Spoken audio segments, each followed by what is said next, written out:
Hi everyone, good morning. Today is October 30. Today is my birthday! Ayan.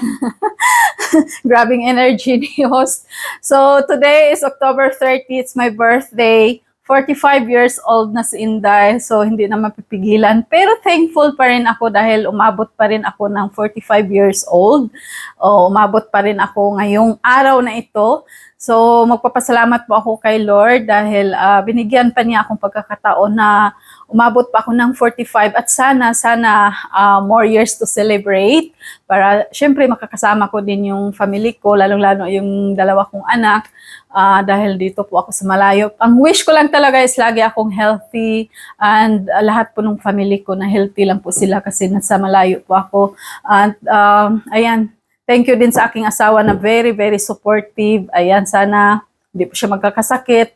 Ayan, sana okay kami dito kahit nasa malayo kami sa aming pamilya. Ayan. So, ayan, magpapasalamat lang din po ako sa inyong lahat mga lalabs dahil andyan po kayo nakasuporta sa akin palagi. Hindi ko na po kayo isa-isahin kasi alam nyo na po kung sino po kayong lahat na nakasupport po sa akin or sa inyong pagmamahal. Maraming salamat. Sa aking mga silent viewers dyan, to all my subscribers, thank you so much. And ayan, sana wag po kayo magsasawang suportahan ako. To all my members, thank you sa tiwala na binigay niyo po sa akin.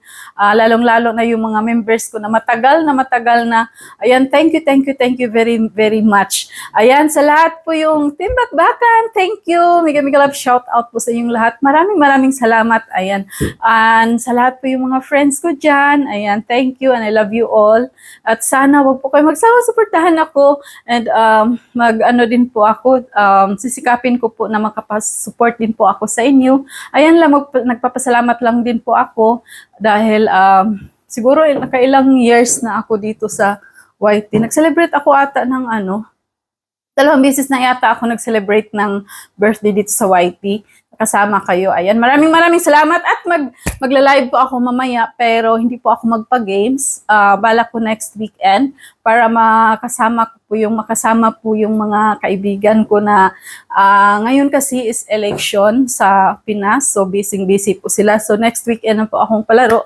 Pero mag-live lang po ako mga lalabs ay to celebrate my birthday. Ayan, thank you so much again and of course kay Lord, maraming salamat. Yun, sana bigyan mo pa ako ng ilan pang years, more years pa para makaselebrate pa ako, makasama kayo at syempre yung family ko. Ayan, hindi ko na habain po yung video ko. Maraming salamat and happy birthday self! Bye! Love you all!